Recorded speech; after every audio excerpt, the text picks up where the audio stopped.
Hello, स्वागत है आप सबका।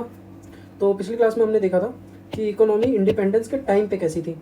तो आज के दिन हमें ये देखना है कि कौन कौन से अप्रोचेस थे डेवलपमेंट के, और कैपिटलिज्म, सोशलिज्म, एक्स्ट्रा ये सब। तो कल हमने देखा था इकोनॉमी इंडिपेंडेंस के टाइम पे क्या कैसी थी।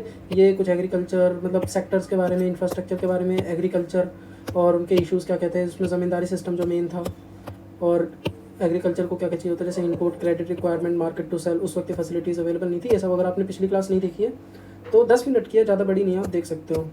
ठीक है, आज हमें स्टार्ट करना है अप्रोचेस टू डेवलपमेंट।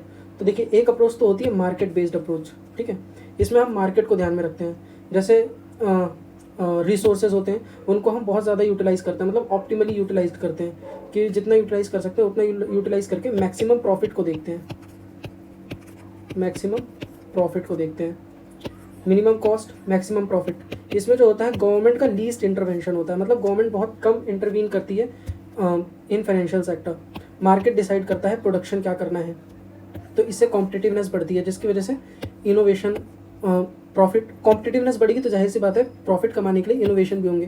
क्योंकि जब प्रॉफिट, कॉम्पिटिटिवनेस बढ़ती है तो प्रॉफिट के लिए इंसेंटिव्स, जैसे प्रॉफिट हुआ तो इंसेंटिव्स आए, उससे फिर इनोवेशन होगा, फिर इनोवेशन से और प्रॉफिट। तो ये एक तरीके से मतलब इसमें ग्रोथ बहुत ज़्यादा होती है।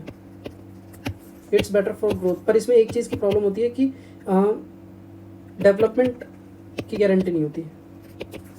मे बी मान लो अगर एक कंट्री में 100 लोग हैं तो हो सकता है 20 लोग बहुत ज़्यादा, इस 20 लोग बहुत ज़्यादा प्रॉफिट में जा रहे हो, पर बाकी 80 लोग, मतलब इन इक्विटेबल डिस्ट्रीब्यूशन ऑफ रिसोर्सेज जैसा हो जाता है।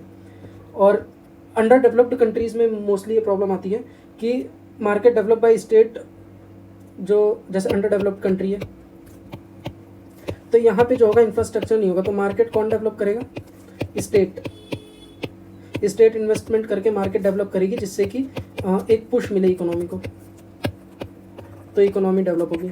इसलिए ज़्यादातर अंडर डेवलप्ड या डेवलपिंग नेशंस में स्टेट लेड अप्रोच होती है, जिसमें कि क्या होता है कि जो रिसोर्सेज होते हैं वो किस तरह से यूज़ करने हैं, उसका मोबिलाइजेशन, एलोकेशन और यूटिलाइजेशन सब चीज़ प्लान होती है। और प्लान कौन करता है? पब्लिक सेक्टर, यानी कि स्टेट। तो इसको हम कहते हैं public sector led growth strategy. इसमें क्या होता है? मैक्सिमम स्टेट रोल होता है, लाइसेंसिंग वगैरह होती है। इसमें मार्केट प्रॉफिट तो कम होता है, बट एक तरीके से ओवरऑल ह्यूमन डेवलपमेंट होता है। ओवरऑल ह्यूमन डेवलपमेंट कैसा होता है? जैसे ह्यूमन डेवलपमेंट के लिए हमें क्या चाहिए? एजुकेशन, ये प्राइमरी रोल हो गया स्टेट का। और क्या चाहिए हमें? हॉस्पिटल्स या हेल्थ सेक्टर कह लो, एम्प्लॉयमेंट, एक्सेट्रा। तो मैक्सिमम स्टेट रोल होता है। तो mostly in under developed countries में ये इस तरह की होती है, जहाँ पे एग्रीकल्चर सब्सिस्टेंस होता है, इंडस्ट्रियलाइजेशन बहुत कम होता है, इंफ्रास्ट्रक्चर भी बहुत कम होता है, पर कैपिटा इनकम भी काफ़ी लो है।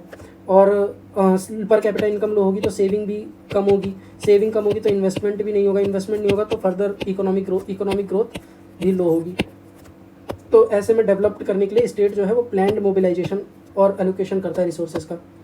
तो इसमें क्या होता है? Need for support of state for big push. इसमें इश्यूज़ भी रहते हैं कुछ, जैसे कि red tapism, corruption, late projects, inefficiency, loss और डेप्ट हो जाता है। तो इस अप्रोच में ये कुछ कमियां हैं। तीसरा है इंक्लूसिव ग्रोथ अप्रोच। इस इंडिया ने 11th 5 ईयर प्लान में इंक्लूसिव ग्रोथ वर्ड को ऐड किया था। इसका मतलब होता है ग्रोथ विद जस्टिस या फिर ग्रोथ विद इक्विटी। तो इंक्लूसिव ग्रोथ होता क्या है? सबसे पहले ये देखते हैं इंक्लूसिव ग्रोथ होता क्या है। तो ऐसी इकोनॉमिक ग्रोथ जो एम्प्लॉयमेंट अपॉर्चुनिटी क्रिएट करे, एम्प्लॉयमेंट अपॉर्चुनिटी प्लस रिड्यूस करे पॉवर्टी, और इसेंशियल सर्विस का एक्सेस सबको हो। इसेंशियल सर्विसेज का जो एक्सेस हो वो बैकवर्ड जो इकोनॉमिक क्लास है, जैसे पुअर है, तो पुअर का भी डेवलपमेंट हो, तो हम उसे कहते हैं इंक्लूसिव ग्रोथ। ठीक है, growth with development of backward section of society. तो ये क्या प्रोवाइड कर रहा है? ये प्रोवाइड करता है equality in what? Equality in distribution of resources. ठीक है, तो ये किस लिए होता है, inequality distribution of resources, disparity, growth of national income by some, कुछ लोगों की बढ़ती है, तो उस सब चीज़ों को सॉल्व करने के लिए इस स्ट्रैटेजी का यूज़ करा जाता है। Beside growth, reduction of inequality was objective of development, इस तरह की स्ट्रैटेजी का जब हम इंक्लूसिव ग्रोथ डेवलपमेंट की बात करते हैं इस अप्रोच से, तो हम कुछ ऐसे इंस्टीट्यूशनल अरेंजमेंट करते हैं जिससे कि इक्विटेबल डिस्ट्रीब्यूशन ऑफ रिसोर्स हो सके, जैसे कि food distribution system in India. ठीक है, अब हम इकोनॉमिक सिस्टम की बात करते हैं तो दो तरह के इकोनॉमिक सिस्टम होते हैं, कैपिटलिस्ट और एक सोशलिस्ट। आपने नाम सुना ही होगा। कैपिटलिस्ट इकोसिस्टम वो होता है जो सेल्फ इंटरेस्ट ओरिएंटेड होता है, या फिर कह लीजिए प्रॉफिट ओरिएंटेड। ठीक है, इसमें प्राइवेट ओनरशिप होती है। बेसिकली इंडिविजुअल डिसाइड करता है कि क्या प्रोड्यूस करें, कहाँ प्रोड्यूस करें, वेयर और व्हाट, वेयर और होम, कौन प्रोड्यूस करेगा। इंडिविजुअल ओरिएंटेड होता है। कॉम्पिटिटिवनेस काफ़ी ज़्यादा रहती है, तो प्रॉफिट ऑफ कॉज रहेगा ही रहेगा। वहीं पर अगर हम सोशलिज्म को देखें या सोशलिस्ट को देखें इकोनॉमी को, तो गवर्नमेंट ओनरशिप होती है, मीन्स ऑफ प्रोडक्शन की सेंट्रलाइज्ड प्लानिंग की जाती है, तो एक तरीके से कुशन प्रोवाइड करा जाता है, cushion provided by state to poor people, ताकि उनका भी डेवलपमेंट हो सके। तो सोशलिस्ट भी तीन तरह की इकोनॉमीज होती हैं, जैसे एक सोवियत में है। सोवियत में क्या कैसा है कि पूरा ही कंट्रोल जो है वो सेंट्रल प्लानिंग से होता है, एवरीथिंग। वहीं पे अगर हम हंगरी जैसे देश की बात करें, वहाँ पे भी है सोशलिज्म, पर वहाँ का सोशलिज्म मार्केट ओरिएंटेड है, मार्केट ओरिएंटेड। और अगर हम चाइना की बात करें तो चाइना में एक तरीके का है, चाइना का जो है वो सेंट्रलिस्टिक सोशलिज्म है।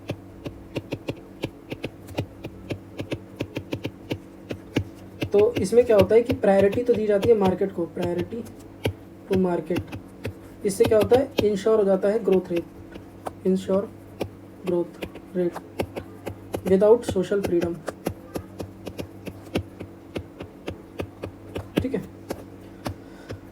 अब हम देखते हैं मिक्स्ड इकोनॉमी क्या होती है। Mixed economy basically capitalism plus socialism को ऐड कर लीजिए, जहाँ पे को एग्जिस्टेंस होता है प्राइवेट सेक्टर भी, पब्लिक सेक्टर भी। हालांकि पब्लिक सेक्टर जो होता है वो ज़्यादातर रह जाता है प्राइमरी एजुकेशन, मतलब ऐसे एरिया में जो बेसिक है।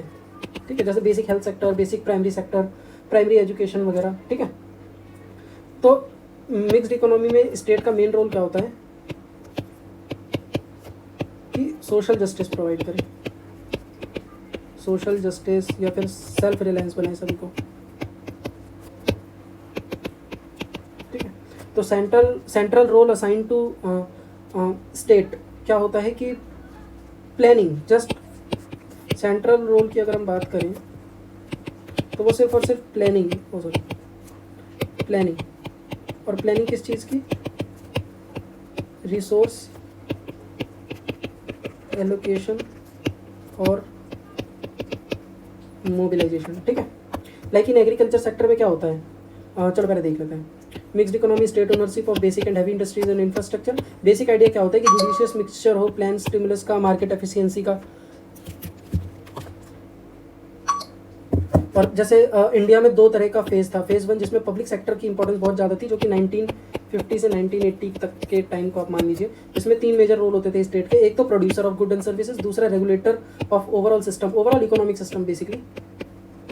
ठीक है, और तीसरा supplier of social good. Social good क्या होता है, जैसे primary health, primary education, employment, ये सब।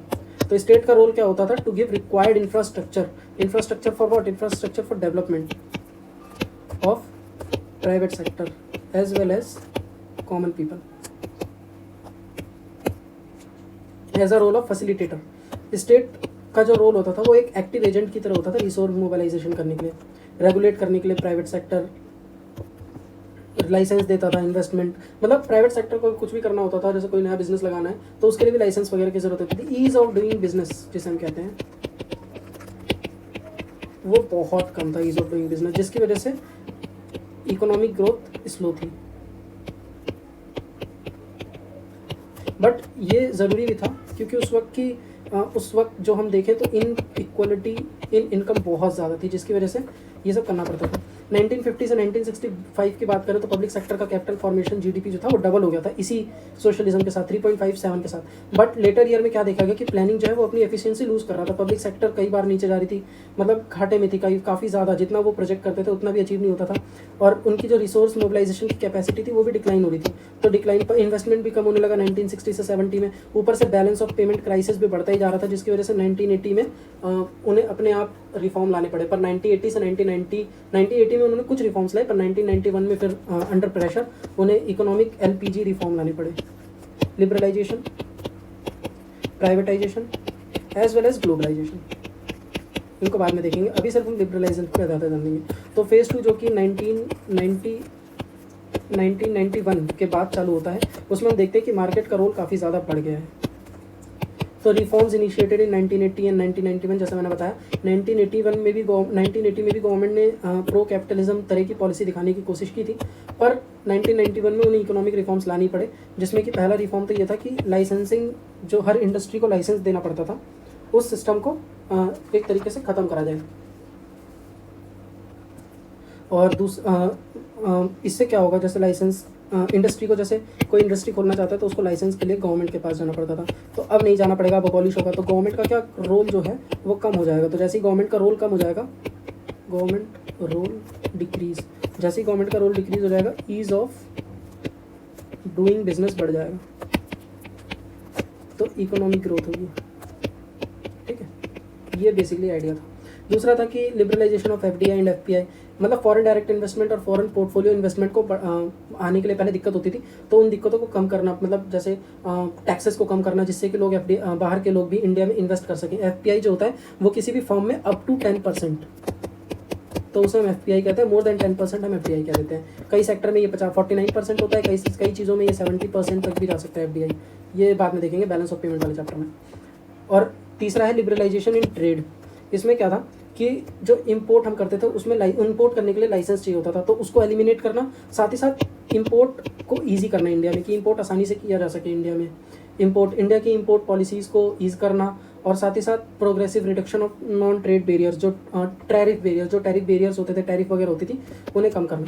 फोर्थ था फाइनेंशियल सेक्टर लिबरलाइज करना, ताकि जो कंट्रोल है कैपिटल इशूज़ के ऊपर गवर्नमेंट का वो कम हो जाए, जिससे कि फॉरेन बैंक को क्या होगा कि इंडिया में ऑपरेट करने में आसानी होगी। पांचवा है liberalisation of investment policies in import, जैसे कि हम सर्विसेज को इंपोर्ट करते हैं, इसमें पहले जो था लाइसेंस वगैरह चाहिए होता था, इसको लिबरलाइज करने के लिए, इससे क्या हुआ, जो टेलीकम्युनिकेशन है, जैसे कि वोडाफोन हो गया, ये सब बाहर की जो सीमें हैं, ऐसी सर्विसेज लेने के लिए इनमें लिबरलाइजेशन, ताकि ऐसी सर्विसेज लेने के लिए कुछ होना हो। तो एक तरीके से बेटर क्लाइमेट बनाया जा रहा था, कंड्यूसिव टू इनहेंस एफिशिएंसी, ताकि स्टेट का रोल जो है वो डिक्रीज हो सके। स्टेट अब रेगुलेटर टू फैसिलिटेटर बन चुका था, अब रेगुलेट नहीं करता था बल्कि फैसिलिटेट करता था सिर्फ। तो state intervention investment only in areas where market do not exist और where they can not perform efficiently, तो स्टेट वहीं इंटरवीन करता था जहाँ पे मार्केट परफॉर्म नहीं कर पाता था, जैसे रूरल एरियाज है ना, या फिर इकोनॉमिक बैकवर्ड एरियाज, तो वहाँ पे स्टेट का इंटरवेंशन नेसेसरी होता था। अब एक आखिरी टॉपिक है कि इंटीग्रेशन विद ग्लोबल इकोनॉमी। अब इंटीग्रेशन विद ग्लोबल इकोनॉमी हम कैसे करेंगे, जैसे कि पहला है composition of export primary to technological value added product. अब जैसे इंडिया का एक्सपोर्ट है, हम भेज रहे हैं बाहर, अगर हम सिर्फ एग्रीकल्चर भेज रहे हैं, इसका मतलब हम अभी ग्लोबल इकोनॉमी से इंटीग्रेट नहीं हुए। पर अगर हम वहीं पे वैल्यू गुड सर्विसेज भेज रहे हैं, इसका मतलब हमारे यहाँ टेक्नोलॉजिकल डेवलपमेंट हुआ है, जैसे हम भेज रहे हैं मेडिकल इक्विपमेंट्स या फिर इंजीनियरिंग टूल्स, तो इसका मतलब हमारा जो इंटीग्रेशन है, integration with global economy basically ये कि एक देश कितने देशों के साथ इंपोर्ट, कितने देशों के साथ ट्रेड करता है। तो दूसरा है mean tariff rate. Mean tariff rate मतलब कि एक देश को दूसरे देश से जो ट्रेड करना है उसमें कितना टैक्स लगता है। अगर कम टैक्स लगेगा तो जाहिर सी बात है ट्रेड बढ़ेगा, तो वही है, जितना लेस टैरिफ रेट्स होंगे उतनी हाईली इंटीग्रेटेड होगी। Diversification of export. Diversification of export का मतलब एक्सपोर्ट में सिर्फ एक कमोडिटी या फिर किसी एक कंट्री के साथ ट्रेड नहीं, कई कंट्रियों के साथ अगर हम ट्रेड कर रहे हैं, इसका मतलब हमारी इकोनॉमी जो है वो ग्लोबल इकोनॉमी के साथ बहुत ज़्यादा इंटीग्रेट है। वैसे ही ट्रेड टू जीडीपी रेशियो, जितनी ज़्यादा इंटीग्रेटेड होगी हमारी इकोनॉमी दूसरी कंट्रीज़ के साथ, उतना ज़्यादा हमारा high trade to GDP ratio होगा। डायरेक्शन ऑफ एक्सपोर्ट का मतलब भी कि एक्सपोर्ट का डायरेक्शन जो है वो सिर्फ एक कंट्री या एक साइड ना हो, जैसे साउथ ईस्ट एशिया या फिर, बल्कि हर तरफ हो। जैसे कि हम कह सकते हैं कि पोस्ट लिबरलाइजेशन मतलब इंडिया में लिबरलाइजेशन के बाद जो डेवलपिंग कंट्रीज़ का शेयर था एक्सपोर्ट में वो बढ़ा है as compare to developed countries. मतलब हम डेवलपिंग कंट्रीज़ के साथ अब एक्सपोर्ट ज़्यादा कर रहे हैं रादर देन डेवलप्ड कंट्री। और अगर हम छठा देखें तो फाइनेंशियल इंटीग्रेशन, वही कि FDI FPI बाहर के बैंक से यहाँ पे मतलब ऑपरेट करें, यहाँ के बैंक वहाँ ऑपरेट करें, हम वो यहाँ इन्वेस्ट करें, हम वहाँ इन्वेस्ट करें, जिससे ग्लोबल इकोनॉमी इंटीग्रेट हो। धन्यवाद इतनी देर सुनने के लिए। अगर सुना है तो मतलब अच्छा ही लगा होगा तो यार सब्सक्राइब कर दो, अभी भी 0 सब्सक्राइबर है। चलो बाय, गुड नाइट।